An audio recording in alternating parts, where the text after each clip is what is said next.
sur la parole de Dieu.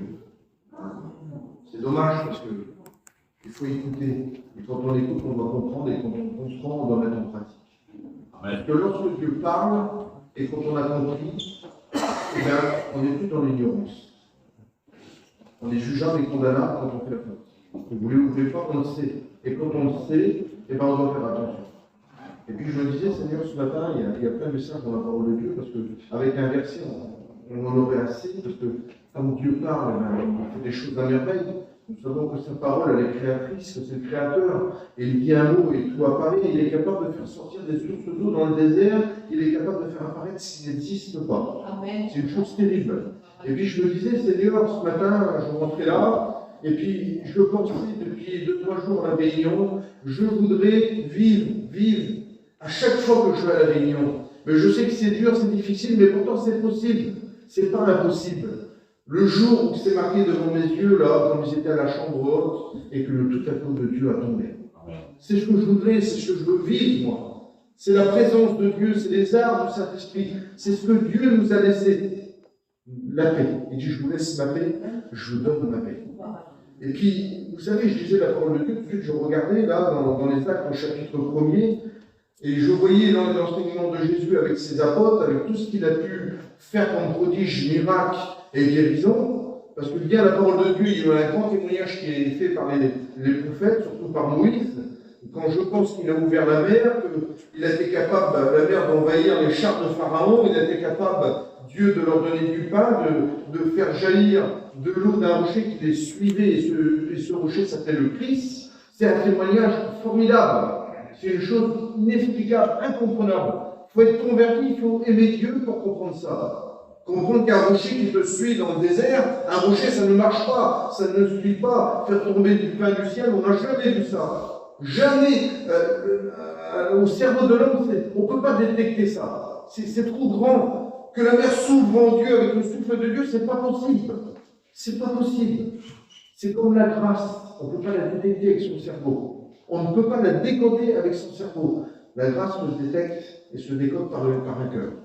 Un cœur qui est brisé et repenti. Un cœur qui est ouvert, on comprend la parole de Dieu. Vous comprenez bien? Et puis là, regardez, je lis la parole de Dieu, et puis c'est Luc qui écrit dans son premier livre, il écrit à Théophile. Et Théophile, ça veut dire bien-aimé. Regardez ce qu'il dit. Il dit, Théophile, je t'ai parlé dans mon premier livre, tout ce que Jésus a commencé à faire et à enseigner dès le commencement, jusqu'au jour où il fut enlevé dans le ciel. Donc il a pris à cœur, Luc, de écrire à Théophile, qui veut dire bien-aimé, ce que Dieu a commencé dès le commencement à faire. Parce que nous, on peut se baser que sur les Écritures.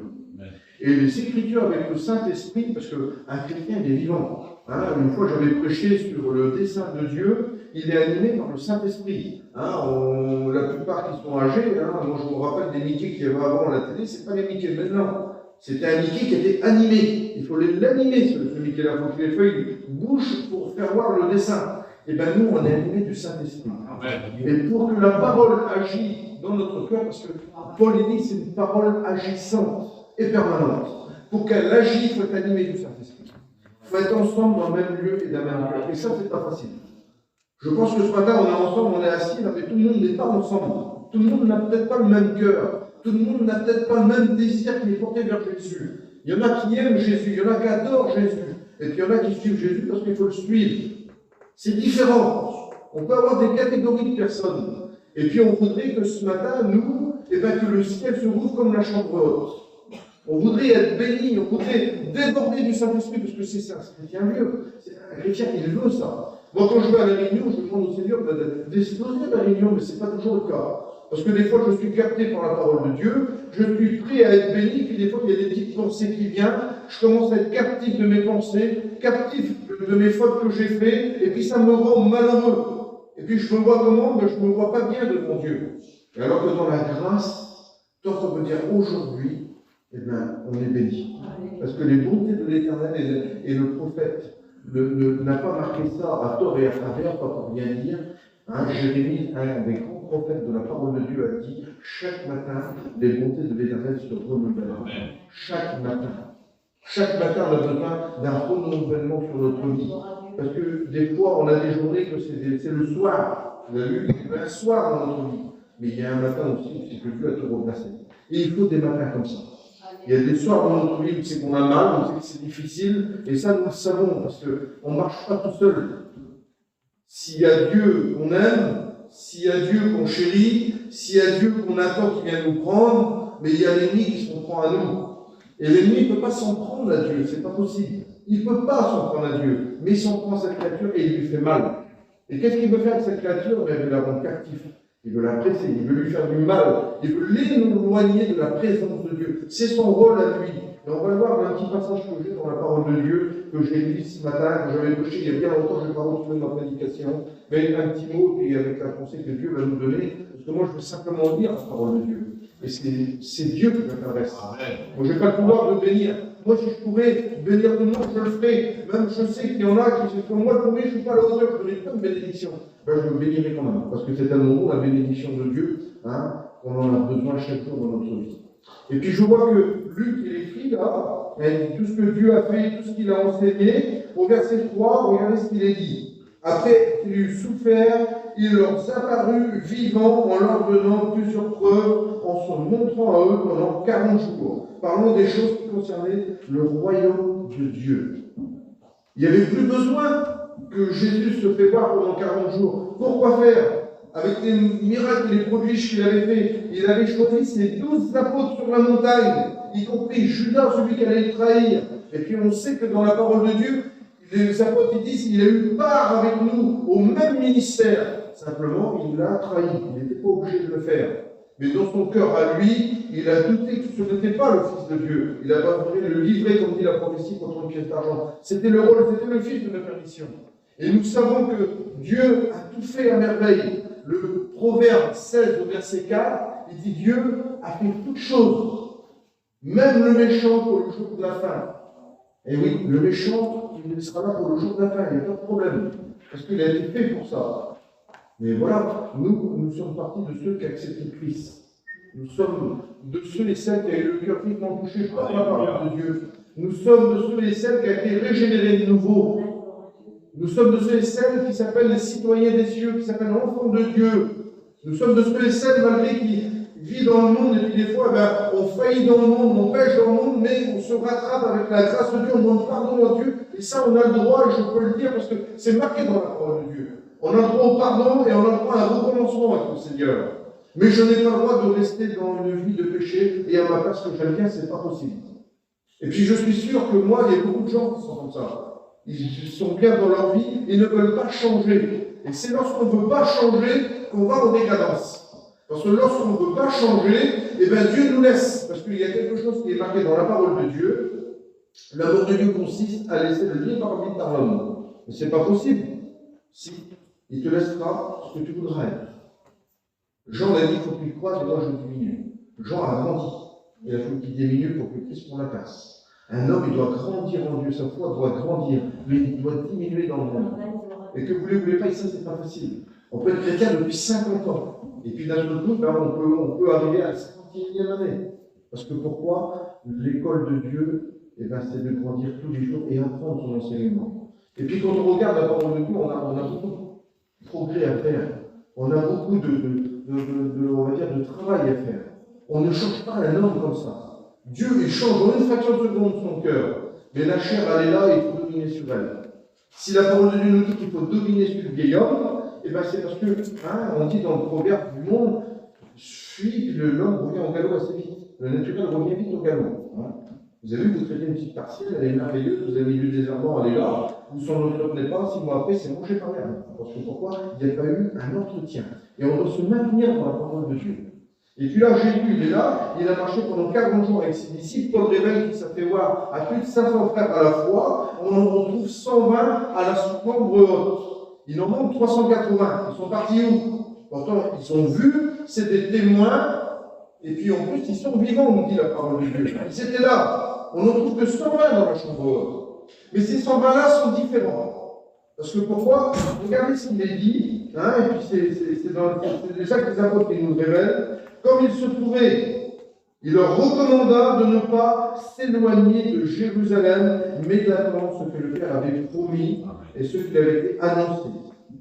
Ils ont compris, ils ont eu la crainte. Il y en avait peut-être 500, peut-être plus. La Bible en révèle 500. Mais les 380 qui restaient là, ils n'ont peut-être pas eu la crainte de Dieu. Et ils n'ont peut-être pas voulu rester à Jérusalem. Ils n'ont peut-être pas voulu attendre la promesse de Dieu. C'est bien, on sait que le Seigneur est ressuscité, ça fait voir parmi nous, et on continue notre petite foi comme ça. Un petit peu comme les disciples d'Emmaüs, ils marchaient. Ils allaient dans leur devoir, ils allaient dans leur maison. Jésus était derrière et les suivait. Et ils s'entretenaient de ce qui s'était passé. De la croix. Que Jésus avait porté sa croix, lui qu'on croyait qui était le maître, lui qu'on croyait que c'était l'homme de la situation, lui qu'on croyait que c'était le lion de la tribu de Juda, lui qui devait nous sortir de la domination de tous ces Romains-là. Et bien, t'as vu, mon Dieu, c'était un prophète, hein, et puis voilà, il est mort, ils l'ont mis en tombeau. Pour eux, ils croyaient que la pierre, c'était fini, que personne ne pouvait rouler la pierre, qu'ils n'avaient jamais pu bouger de cette tombe-là.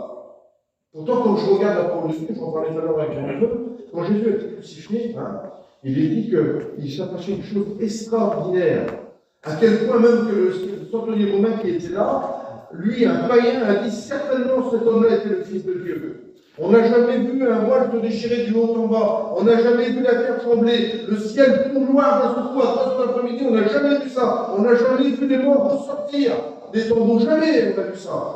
Et cependant, quelques jours après, les disciples sont capables, ou peut-être une heure après, je ne sais pas combien de temps il s'est passé, ils sont capables de dire qu'on croyait que c'était lui. Et puis Jésus commença à leur parler de l'Écriture. Parce que c'est lorsqu'on parle de la parole de Dieu que le cœur est vivement touché. Et puis d'un seul coup, quand ils s'entretiennent de l'Écriture, ne fallait-il pas que le Messie, qu'il meure et puis qu'il ressuscite. Et puis quand cette conversation leur a plu, parce qu'ils ont eu l'enseignement de Jésus, c'est ce que Jésus avait dit, ça a rallumé la flamme dans leur cœur.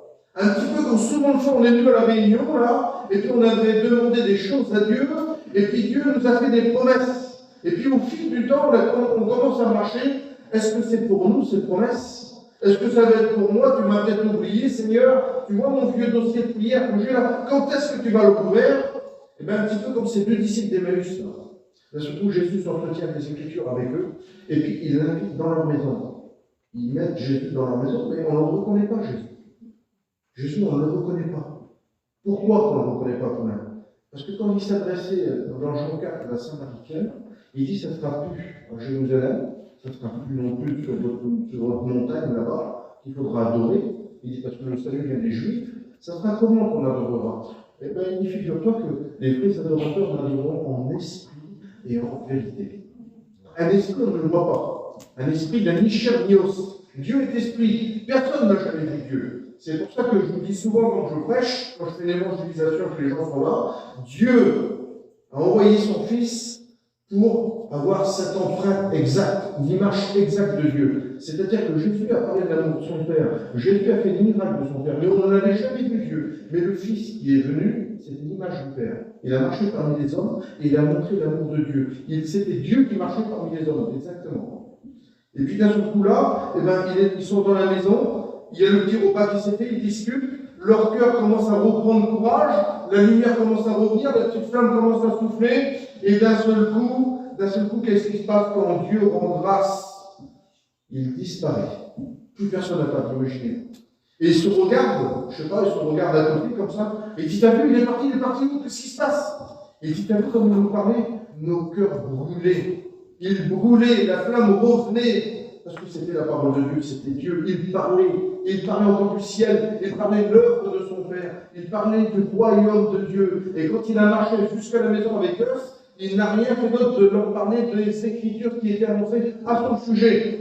Et puis d'un seul coup, la parole de Dieu nous dit que leurs yeux sont ouverts, leur cœur va brûler, et ils sont repartis, ils ont glorifié Dieu, et ça va commencer. Et c'est ça la parole de Dieu. On a besoin de s'entretenir dans la parole de Dieu, dans la présence de Dieu. Et puis d'un seul coup, il leur dit éloignez-vous pas de Jérusalem, attendez ce que le Père a promis. Et puis d'un seul coup, il y a un petit peu plus loin, on regarde au chapitre 2. Le jour de la Pentecôte, ils étaient tous ensemble dans un même lieu. Et il y a eu le tout à coup de Dieu. Et je vous dis, mes frères et sœurs, au vivre la Pentecôte, pour être béni de Dieu, parce que j'étais content que la réunion a été bénie tout de suite après la chant. Parce qu'on doit être béni avant la parole. On doit glorifier Dieu avant la parole. Que le mercredi, on s'obstient un petit peu parce que la parole de Dieu est prêchée. Il y a des gens qui ne sont pas chrétiens, on comprend. Mais lorsque c'est notre réunion à nous, lorsqu'on est au culte d'adoration, on dit bien un culte d'adoration, une réunion d'adoration, c'est d'être réunis et adorer le Seigneur. Mes pensées ne sont pas autrement que sur Jésus. Je regarde ma vie, je regarde que j'étais dans la fosse, que j'allais mourir, que j'étais un païen, j'avais le droit. Il a donné sa vie pour moi, il est monté sur la croix, il est ressuscité pour que je sois justifié. Et puis, je m'approprie de cette promesse dans Jean au chapitre 14. Je m'en vais vous préparer une place, mais que votre cœur ne se trouble pas. Parce que si Jésus a dit ça à ses disciples, le cœur peut être troublé. Et on peut être troublé. On va le voir ensemble dans la parole de Dieu. Regardez ce qu'il est dit. Et c'est Moïse qui nous le révèle. C'est Moïse qui le met en piédestal de faire attention. Regardez au psaume 91. Je ne sais même pas si c'est Moïse, c'est plutôt David peut-être, parce qu'il n'est pas marqué, le psaume 90 c'est Moïse. On va lire la prière de Moïse, de l'homme de Dieu. Regardez ce qu'il est dit. Comment Moïse comparait l'homme et comment il comparait Dieu. Au psaume 90, il dit ça. Prière de Moïse, l'homme de Dieu. Seigneur, tu as été pour nous un refuge. Et dans la parole de Dieu, le mot refuge, c'est le mot résidence, c'est le mot maison. Vous comprenez? C'est le mot sécurité. Ça représente ça. Il dit, tu as été pour nous un refuge. De génération en génération, avant que les montagnes soient nées et que tu aies créé la terre et le monde, d'éternité en éternité, tu es Dieu. Amen. Il a toujours été là, le Seigneur. Imaginez-vous, d'éternité en éternité, il est Dieu. Moïse, l'homme, que dans la Bible, il dit qu'il avait une plus grande sagesse que Moïse. C'est une chose inimaginable, c'est Jésus, c'est Dieu qui l'a dit. Et d'un seul coup, regardez comment il compare l'homme. Hein? Regardez, il dit ça, lui. Non, je le relis là. On dit ça au verset 4. Que 1000 ans sont à tes yeux comme le jour d'hier. Et il n'est plus. 1000 ans aux yeux de Dieu, c'est pas grand-chose. Mais pour l'homme, ça ne compte pas. Des années pour l'homme, c'est terrible. On voit qu'on vieillit, on revient, on ne va pas en s'améliorant en vieillissant. Plus qu'on vieillit, plus qu'on descend. Plus qu'on vieillit, plus qu'on va s'approcher du ciel. Que vous voulez ou vous ne voulez pas. Plus qu'on vieillit, on peut être frappé par la maladie, on peut être frappé par le virage de la vie. Elle attend l'homme, que vous voulez ou vous ne voulez pas. La vie attend l'homme, la mort attend l'homme au virage. Et puis lui, il compare l'homme là comme une fleur. Comme un bouquet de fleurs qui est merveilleux. Il la compare comme ça, Moïse. Il dit, et à les couper, il est merveilleux. C'est un bouquet de fleurs qui a toutes ces couleurs, de différentes couleurs pour représenter l'homme, de différentes personnes, de différents caractères. Et puis d'un seul coup, qu'est-ce qui se passe? Une fois qu'il est coupé, il sèche, et les bons en être que c'est pas grand-chose. Et puis il dit ça. Il dit, tu as appelé l'homme, tu l'as tiré de la terre, et il reviendra à la terre.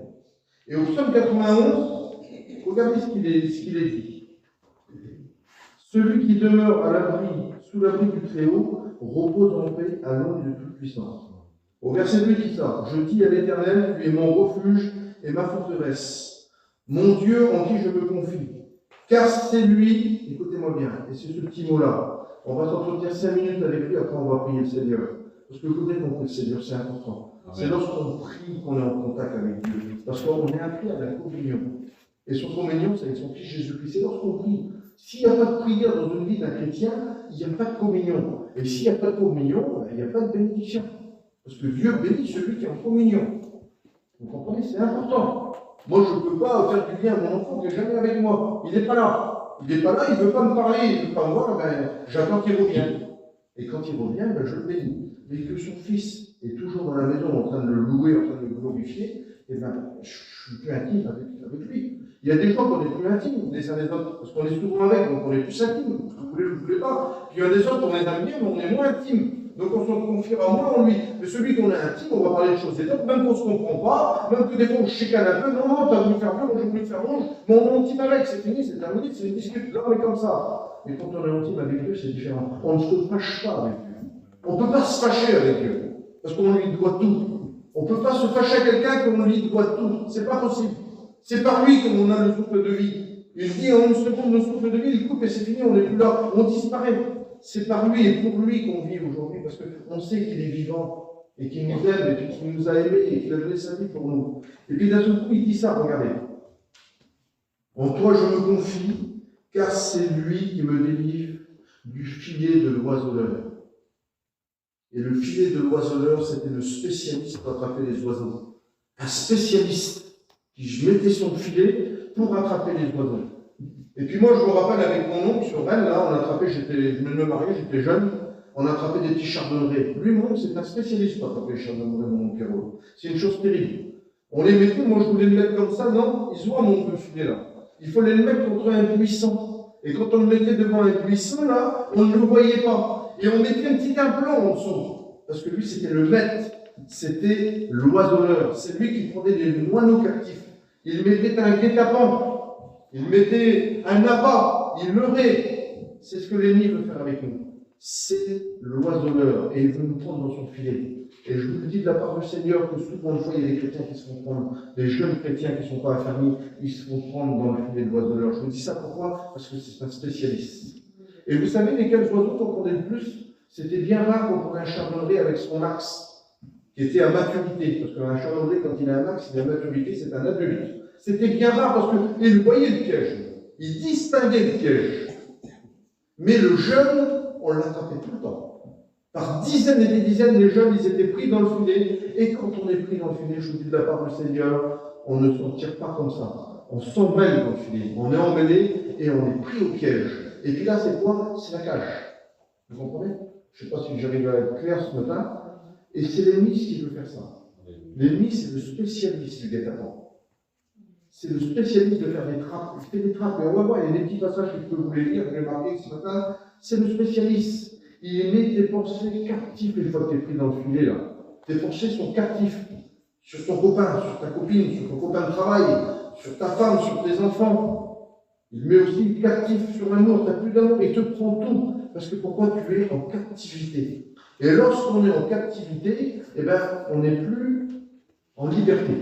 Pourtant, quand on lit la parole de Dieu dans l'évangile de Jean, chapitre 8, au verset 36, je crois, si ma mémoire ne fait pas de défaut, il dit, si le Christ vous a franchi, vous serez réellement libre. Donc, il faut faire attention, il n'y a pas des réelles libertés. On peut se faire prendre au piège. Et un filet, c'est vite fait. Il peut tomber sur nous, ou on peut se prendre dedans. Parce que pourquoi? Il y a un guet-apens qui a été fait. Ça demande peut-être des jours. Il faut un endroit particulier pour prendre cet oiseau-là. Pour prendre un chrétien, on les prend dans des endroits particuliers, je veux dire comme ça. On ne va pas les prendre à la réunion, on ne va pas les prendre à la convention, on ne va pas les prendre au piège quand ils témoignent du Seigneur, quand ils chantent des cantiques, quand ils les prient. Non, on prendra un chrétien quand il sera dans le monde. On prendra un chrétien dans le terrain étranger, où c'est qu'il ne connaît pas. Parce que pourquoi, quand on est sur le chemin du Christ, il n'y a pas de problème, c'est marqué dans la parole de Dieu, on est dirigé par le Saint-Esprit, il nous conduit dans la vérité. Mais lorsqu'on est dans le monde, et qu'on veut pratiquer les choses du monde, et qu'on veut goûter au monde, eh bien, excusez-moi, mais le Saint-Esprit ne nous dirige pas vers le monde. Le Saint-Esprit, il nous fait pour diriger au ciel. C'est notre consolateur, c'est lui. On se réfugie en lui, il nous dirige, il nous conduit, il nous relève, il nous encourage, il nous fait comprendre la parole de Dieu. Mais lorsqu'on est dirigé par le monde, lorsque notre cœur est double et qu'on ouvre notre cœur au monde, eh bien, excusez-moi, comme j'ai dit tout à l'heure, le naturel revient au galop. Moi, ce que je faisais avant le monde, si je revenais dans le monde, je veux pratiquer les choses du monde, parce que pourquoi? Ma chair a soif. Excusez-moi, prenez quelqu'un qui buvait dans le monde, tant qu'il ne va pas aller dans les bars, tant qu'il ne va pas avoir une compagnie alcoolique, il va se tenir, il va se tenir un bon moment, et puis d'un coup, il suffit qu'il y en ait un qui va dans un bar, qui commence à rebrouiller un petit verre d'alcool ou quelque chose, d'un verre, ça va être deux, ça va être trois, il finira en boîte de nuit, et puis le naturel reviendra, le vieil homme va ressortir. L'homme, il est comme ça. Parce que pourquoi le diable, je vais le dire comme ça, il a des petits pièges à nous faire, parce que nous, on a une chair, Celle-ci a fait la guerre à Dieu. Et celle-ci, elle est attirée, elle est amorcée par les désirs du monde. Que vous voulez ou vous ne voulez pas. Je prends souvent cet exemple, on est dans le monde, on marche dans le monde. On a besoin de faire des choses du monde, parce que pour les dire, si je me convertis, que je ne mange pas, que je ne bois pas, je veux faire quoi? C'est non, on va manger, on doit vivre une vie du monde. On n'est pas des illuminés, on n'est pas, excusez-moi, des cinglés, on ne vit pas dans un couvent. Hein? J'avais la chasse, je vais à la chasse, je vais à la pêche, je vais à la pêche. J'aime bien manger un restaurant, je vais à un petit restaurant. Je vais voir un cinéma, je vais voir un cinéma, mais ça ne se prendra pas ma place à la réunion. Mes pensées ne seront pas portées sur ces choses-là. J'aime bien, oui, c'est bien, voilà, on fait les choses qu'on parle là. On parle des choses, nous, des gens qu'on aime bien. Mais mes pensées sont vers Jésus aujourd'hui. Parce que pourquoi je suis un homme régénéré de nouveau? mon cœur est pour lui. Vous comprenez bien. Si avant, excusez-moi, j'étais jeune garçon, j'avais 10 copines, et bien quand j'ai trouvé celle-ci, ben, les autres, j'en veux plus. C'était bien, c'était pas une de plus belle que les autres, non. C'est celle-ci que mon cœur aime. Je l'attends. Vous comprenez bien. Je l'attends, c'est elle que j'aime. C'est comme ça. La Sulamite dit, vous lui direz que je l'attends, je l'aime. Vous avez vu mon bien-aimé? Bon, ben, je l'aime. Elle avait un bien-aimé. Elle l'attendait. Et lorsqu'on aime, on attend. Vous comprenez? Lorsqu'on aime, on est patient. Lorsqu'on aime, eh bien, on a un petit fiancé dans une lettre, on va dire. Oh, alors, quel côté, qu'est-ce qu'il y a? Alors, il aime. Oui, il y a des promesses pour moi, tiens, il y a une petite maison pour moi. Eh bien, la Bible, c'est ça. C'est merveilleux. Mais pour ça, il faut aimer, mes frères et sœurs. Que vous ne le voulez pas. La réunion, c'est pas un rassemblement, c'est pas. On vient là parce qu'on est affligé des fois, non. La réunion, quand on est chrétien, on vient à tout adorer le Seigneur. Amen. On vient intercéder les uns pour les autres. Amen. Parce que pourquoi? On a été régénérés ensemble de nouveau et on sera ensemble dans le ciel. Il n'y a pas un qui va rester. Parce que l'enfer a été créé pour le diable et ses démons. On l'a pas créé pour l'homme, l'enfer et ses démons. C'est pour le diable et ses démons. Il faut qu'on se sorte de ça. Mais comme je vous ai dit tout à l'heure, il y a un spécialiste qui est devant nous et qui nous fait des guet-apens et des pièges. Et pour tomber dans un guet-apens, dans un piège, il faut amorcer. Que vous voulez ou vous ne voulez pas. Nous, on connaît ça, on est pécheurs. Avant, on avait des œufs de saumon pour pêcher. Eh bien, on pêchait, ça ne mordait pas. Qu'est-ce qu'il fallait? Il fallait amorcer. Et puis là, vous voulez plus de venir, on en remet. Eh bien, l'ennemi fait comme ça. Je vous dis de la part du Seigneur, celui qui regarde le reportage à la télévision sur les animaux, eh bien, ils sont orientés, eh bien, l'ennemi, il fait exactement comme ça. Quand dans la troupeau, une bête est faible, eh bien, le lion, il vient, il la disperse, ils ont toute une petite bande là, il l'écarte du troupeau, parce que tant que le troupeau est ensemble, ils sont intouchables. Je vous dis de la part du Seigneur, intouchables. Regardez souvent une fois les émissions sur la 5, vous verrez là, c'est intouchable. Mais comme il y a un fétiche qui reste un petit peu traîné derrière, eh bien, il y a un petit groupe qui vient, et ça s'appelle un guet-apens. Et elle le met dans un petit coin, elle l'utilise dans un petit coin là, elle le bloque là, et puis après, ben, on le prend son coup, et on le sert jusqu'à temps qu'on l'étouffe. Et puis l'ennemi, c'est ce qu'il veut faire. L'ennemi, quand il s'en prend à un chrétien, comme le chrétien met ses pieds où il ne faut pas, parce qu'on ne peut pas emmener Jésus partout, c'est pas possible. Eh bien, il commence à lui faire peur, il commence à le faire douter, il commence à l'étouffer par ses problèmes, ses difficultés, il commence à le serrer à la gorge, il ne peut plus parler, il étouffe, il presse comme un citron. Et le chrétien, il n'a plus rien. C'est son rôle à lui. Et quand il fait ça, il fait du mal à qui? Pas au monde. Tu ne feras pas de mal au monde, mais tu fais du mal à Dieu. Tu fais du mal à Jésus. Tu attristes le Saint-Esprit. Tu comprends? Ça, c'est comme dans une assemblée, que les gens, ils sont pour Paul, ou ils sont pour Jacques, ou ils sont pour Jean, ou alors qu'ils disent non, non, la vérité, c'est là-bas. Non, la vérité, c'est où c'est prêcher la parole de Dieu. Amen. Parce qu'on est dans le véritable. Je vous dis de la part du Seigneur, nous, on prêche la Bible. Nous, on ne regarde pas les commentaires des hommes, on ne se base pas sur un livre d'un homme, on se base sur la parole de Dieu. Amen. Ce qui est marqué dans la parole de Dieu, là, le psaume 91 me dit de faire attention aux pieds de l'oiseleur, je fais attention. Je fais attention à la flèche qui par jour, parce qu'elle peut m'atteindre. Je ne suis pas invincible. Parce que pourquoi la Bible dit prends garde, toi qui es fort de ne pas tomber. Prends garde, fais attention. On est que des hommes, on est fragile, on est comme un vase qu'on peut se briser. Mais quand on est dans les mains de Dieu, on est intouchable. Je vous dis de la part du Seigneur. Et c'est ça qu'il faut avoir les pensées toujours sur Jésus. J'ai mal fait aujourd'hui, mais demain, il y a un jour qui se lève, je refais. Je vous dis de la part du Seigneur. Et quand on aime, on refait. Imaginez-vous quand Dieu a dit à Jérémie, descends dans la maison du potier, vers Jérémie 18, et il dit, regarde, le potier, c'est un spécialiste. C'est très rare qu'il loupe un vase, parce qu'un potier qui a de l'expérience, il sait la terre qu'il faut, et il sait où la prendre. Il va prendre la terre dans une carrière où il y a des milliards de cailloux. Il faudra des lois pour les enlever les cailloux. Il sait où prendre l'argile qu'il faut. Il a ses repères, il a ses endroits. Et là, tout coup, il dit, descends, Jérémie, dans la maison du potier. Et là, tout coup, Jérémie, il descend, il faut qu'il descende, il faut qu'il va dans la maison du potier. Et quand tu seras descendu dans la maison du potier, je vais te montrer. Tu vas voir. Regarde le vase. Il prend dans ses mains, c'est un truc qui tourne, là, paf, il ne réussit pas. Il dit, toi, regarde, le premier vase n'est pas bon. L'homme en Adam n'est pas bon. Il n'est pas bon. L'homme adamique n'est pas bon. C'est l'homme animal, il n'a pas de sens. Il fait n'importe quoi.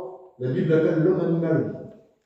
Aucune pensée, il pense qu'à lui-même. Mangé par l'orgueil, mangé par la haine, pas d'amour, boire rien. Tout à la fuite de la connerie, je vous dis de la part du Seigneur, à la fuite de la connerie. Mais il dit, regarde le même vase là, toi, il va le briser. Il prend, il brise, il le reprend dans ses mains et il reprend la même terre, nous dit la parole de Dieu. Regarde bien, dit Jérémie, avec la même terre, regarde, il prend dans ses mains, il tourne, il met de l'eau, parce qu'il faut de l'eau pour le faire tourner. L'eau, c'est représenté dans la parole de Dieu. Nous, on est la terre. Et dans la terre, il y a des petits graviers. Alors, quand il va dans la main du potier, là, avec l'eau, ça glisse, il le façonne comme lui il veut, et ces petits graviers, il les enlève, parce que ça règle le vase. Et puis d'un seul coup, ben, quand il est bien fait comme il faut, comme le potier a voulu, là, et bien une fois qu'il est là, il met là, il sèche, et il déverse une bénédiction. Parce qu'à la base, c'est fait pour déverser quelque chose. C'est pas fait pour qu'il soit vide. C'est fait pour être béni à la base. Vous comprenez? Et bien on est représenté comme ça. Donc. Le premier vase n'est pas bon. Aujourd'hui, on est le deuxième vase dans les mains du Seigneur. Et on continue à tourner. Et il façonne. Et puis quand il façonne, et bien, les petits graviers qu'il y a dedans, là, et bien qu'est-ce qu'il fait le Seigneur? Et ils enlèvent peut-être à mesure. Mais il faut se laisser façonner. Il y a des vases qui ne peuvent pas se laisser façonner. Mais attention, c'est dur, c'est difficile de se laisser façonner. C'est pas facile. Parce que si ça serait facile, je vous dis de la part du Seigneur, eh ben, on ne serait pas des fois comme on est, on viendrait pas en pleurant la réunion. Pour nous, la réunion, des fois, ça ne serait pas toujours l'hôpital. Mais des fois, on vient ici, c'est l'hôpital. Parce qu'ici, on n'est pas dans un tribunal. Un tribunal, c'est dans le monde, on est condamné. Mais ici, on n'est pas dans un tribunal. Ici, on est à l'hôpital et des fois, on est à la maison de Dieu. Quand je suis malade, je vais me faire soigner. Mon vase, il est en miettes. Ben, je viens là, je me fais soigner. Parce que pourquoi Jésus, le Saint-Esprit, Dieu, c'est le divin potier. Il me prend dans ses mains, répare-moi, Seigneur, j'ai une toile, mon vase est cassé. Et il le répare. Et après, ben, quand je mets ce vase-là, ben, il loue Dieu. Alléluia, parce que pourquoi Dieu veut me faire du bien? Dieu ne veut pas faire du mal à l'homme. Dieu a toujours cherché l'homme pour le bénir. Et puis je me dis, Seigneur, à combien? Et puis il dit, regarde, dégage-toi du piège de l'oiseleur, de la peste qui ravage. Il te couvrira de ses plumes. Vous savez, ça veut dire quoi au spirituel, ça? Il te couvrira de ses plumes. C'est-à-dire que tu seras dans la main en sécurité. Au spirituel, c'est ça. On sera couvert par Jésus en étant sa main. On est couvert dans ses plumes, comme une petite poule dans ses petits poussins qu'elle met en dessous de ses plumes, qu'elle les couvre, qu'elle les cache. Et bien c'est ce qu'on est, l'Église, elle est couverte. Elle est dans le creux du rocher, elle est dans Jésus, elle est en sécurité. Si le monde, aujourd'hui, en ennemi, veut nous faire du mal, sachez que nous, on est en sécurité dans la main du Seigneur. Et on ne doit pas avoir crainte. La seule crainte qu'on doit avoir, c'est ta chair, c'est ton corps, c'est celle-ci. C'est celle-ci qui, des fois, qui veut prendre le dessus, puis qui nous fait dérailler, qui nous fait mal parler, qui nous fait mal penser, qui nous fait mal agir. Vous comprenez? C'est celle-ci qu'il faut avoir crainte. C'est celle-ci qu'il faut faire attention. C'est celle-ci qu'il faut tenir en bride. C'est celle-ci qu'il faut lui faire du mal. Mais il ne faut pas faire du mal à Dieu. On a été appelé, pourquoi? Pour glorifier le Seigneur et pour nous mettre en sécurité. Et bien que cet appel soit digne ce matin, ce qu'on a reçu. Quand je vais à la réunion, je loue le Seigneur. Amen. Quand je vais à la réunion, j'intercède pour les autres. Quand je vais à la réunion, ben, je mets pensée sur lui. Quand je vais à la réunion, ben, je suis béni. Et puis je repars, quand je suis dehors, je suis un homme nouveau, je suis un homme régénéré. On sait bien que la poussière, elle est autour, elle s'accroche à nous. Pas de problème, on ne peut pas plaire à tout le monde, on n'est pas des leaders. Mais on doit quand même faire attention, savoir qui on est et qui on veut être. Vous comprenez? Si je veux être un homme spirituel, une femme spirituelle, je serai un homme et une femme spirituelle. Vous savez, celui qui est toujours en avant, c'est celui qui aime Dieu. Et bien souvent, on est toujours en avant, on a toujours une idée, on a toujours quelque chose à faire, parce qu'on aime Dieu, on veut toujours faire pour lui. On n'en a jamais assez. Celui, oui, ben, j'ai reçu une chaise, c'est bien, oui, mais moi j'aime Dieu, je vais en mettre 10 ces chaises. Ah, mais ça ne fait pas le. Ah, oui, mais alors, voilà, mais j'en mets 10. Vous comprenez? On doit toujours faire pour Dieu. Des fois, ça ne plaît pas aux autres, mais du moment que ça plaît à Dieu, c'est pas. Il y a des gens ici qui ont été appelés avec une chaise, il y en a qui ont été appelés 10, et il y en a qui sont appelés avec 100. Mais du moment, c'est de mettre ta chaise. On t'a appelé à te donner un petit coup de balai, mais ton petit coup de balai, n'essaye pas de laver tout le cachère, on te demande de faire le balai. L'autre, il est appelé à ouvrir la porte. Ouvre ta porte. L'autre, elle s'est appelée pour mettre la main dans la clé dans la serrure. Mettre la clé dans la serrure. Dieu a donné à chacun un petit talent. Vous comprenez bien? 30, 60, 100. Mais au moins, c'est 30. Il faut les faire valoir. Et bien, je mets ma clé, j'ouvre les portes pour les gens, ils rentrent. Je balaye, la maison est propre. Vous comprenez? Je mets 10 chaises, mais il y a des 10 personnes. Après, j'ai le petit mot d'encouragement, j'ai celui qui chante à la réunion, j'ai celui qui témoigne. Tout ça, c'est l'œuvre et le corps de Christ. Tous ensemble, la parole de Dieu nous dit, on fait qu'un parce que Jésus, c'est la tête et c'est le chef. Et c'est lui qui dirige le corps. Tout le monde n'a pas reçu pareil, tout le monde ne s'appelle pas Paul dans la vie. Il y a Jacques, il y a Pierre, il y a Barnabas, il y en a plein. Vous comprenez? Tout le monde n'est pas pareil. Ne fais pas ce que Pierre a voulu faire. Pierre n'a pas voulu faire comme Paul, impossible. Paul, il avait reçu. Pierre avait reçu, puis Jacques avait reçu. Et moi, je n'essaie pas de faire le travail de l'un ou de cette façon, j'ai reçu ça, ben je fais ça. Je n'essaie pas de monter plus pour faire ce qu'on a reçu. Et là, on est à notre place. Vous comprenez? C'est important. Un chrétien a reçu quoi? Le devoir et le pouvoir de devenir enfant de Dieu. Amen. Hein, c'est important. Et si je suis enfant de Dieu, ben, qu'est-ce que je fais dans la maison? Ben, j'ai tout, parce que j'ai l'héritage. Le ciel m'appartient. Et ben, je peux le louer tout à l'heure, quand on va prier dans l'ensemble. Je vais louer le Seigneur de mon cœur. Je vais être comme la chambre haute, je vais être assis peut-être avec des petits doutes, avec des tremblements, mais j'attends la promesse parce que Jésus m'a dit quoi? Ne vous éloignez pas de Jérusalem, mais restez et attendez ce que le Père a promis. Et puis je vais revenir là-dessus. Ils étaient tous ensemble dans le même lieu, ils persévéraient dans l'enseignement des apôtres, dans la fraction du pain. Ils avaient un même cœur, ils priaient le Seigneur. Et puis là, ils étaient ensemble. Ils se parlaient de Dieu, ils parlaient du Seigneur, et puis ils priaient, ils attendaient, et puis d'un seul coup, ils ont attendu là, quelque chose à l'heure où on a ce monde qui ne s'imagine pas, les gens, il y avait du monde partout, le tout à coup de Dieu a tombé. Et quand le tout à coup de Dieu a tombé, les murs ont tremblé de la part du Seigneur. Et c'est ça l'église de Dieu. Hein? Quand ils étaient là, rappelez-vous au chapitre 3, au chapitre 2, ils reçoivent le Saint-Esprit, ils parlent en langue. Pierre et Jean, au chapitre 3, ils montent au temple. Il y a un homme qui est là, on a reçu de Dieu. Qu'est-ce que tu as reçu, Pierre? Tu as reçu quoi, Jean? Ben, le pouvoir. J'ai le moyen de guérir. Ouais. Au nom de Jésus, lève-toi et marche. On n'a pas d'or, on n'a pas d'argent, ça ne va pas t'arranger, ça fait des années que tu es devant la porte là. Ça ne va pas changer ta vie. C'est pas ça qui va arranger ta vie. Ce qui va arranger ta vie, c'est le nom du Seigneur Jésus. Au nom de Jésus, lève-toi et marche. Il est parti louant Dieu, sautant dans le temple. Et au chapitre 4, différent. Ça l'a dérangé, la bénédiction, parce que l'ennemi, il est là aussi. Hop, on le prend, la parole de Dieu nous dit, on a mis la main sur les apôtres, les blancs en prison, mais Pierre, au tribunal, et bien, au Sanhédrin, devant les chefs religieux, il parle. Il dit tout celui-là qui invoquera le nom du Seigneur sera sauvé. Il parle de Jésus, il a cette confirmation. Parce que pourquoi le ciel a tombé sur sa vie? Il est régénéré de nouveau. Jésus lui avait dit quand tu seras revenu dans ton bon sens, tu affermiras mes frères. Il est baptisé du Saint-Esprit. C'est un feu qu'il a dans lui. C'est pas un faible. Il parle de Jésus. Et quand il parle de Jésus, il bouleverse les gens qui sont là en même temps. Il les relâche. Il va vers ses frères. Ils sont là, ils témoignent. On a été pris par la main de l'ennemi. Mais j'ai parlé de Jésus, j'ai témoigné. Jésus nous a dit qu'il ne nous laissera pas tenter au-delà de notre force. On aura juste à dire ce que le Saint-Esprit nous enseignera à ce moment-là. Ils sont sortis, ils sont réunis, ils ont glorifié Dieu. Et qu'est-ce qui s'est passé? La parole de Dieu nous dit l'endroit où ils étaient réunis trembla. Ils ont tremblé. C'était encore le tout à coup de Dieu. Le tout à coup n'est pas qu'à la Pentecôte. Il a été aussi dans la maison où ils sont rassemblés. Et donc, je voudrais qu'on ait tout à coup de Dieu. Gloire à Dieu. Et tout à coup de Dieu, on l'a eu des dizaines de fois. Dimanche dernier, on a eu une réunion merveilleuse. On a eu encore tout à coup de Dieu. On prend des décisions chaque jour. Mais il faut aussi savoir et réaliser que Dieu est avec nous. Amen. Vous comprenez? Savoir, c'est bien, mais réaliser que Dieu, avec Dieu, tu vas être plus que vainqueur. Hein? Et bien, il faut que tu sois vainqueur. La victoire est déjà gagnée. Avec Dieu, tu peux avoir le tout à coup tout de suite par le Saint-Esprit. Et bien, Seigneur, je suis là, je veux prier le Seigneur tous ensemble. Mais faites ensemble. Si l'autre regarde là-bas, l'autre regarde sa montre, l'autre regarde le téléphone, et puis l'autre parle à l'autre, on n'est pas ensemble. Il n'y a que quelques-uns qui sont ensemble, qui seront bénis. Mais l'Église de Dieu, elle est ensemble. D'un même cœur, du même voix, d'une même pensée. Et c'est comme ça que Dieu envoie sa bénédiction.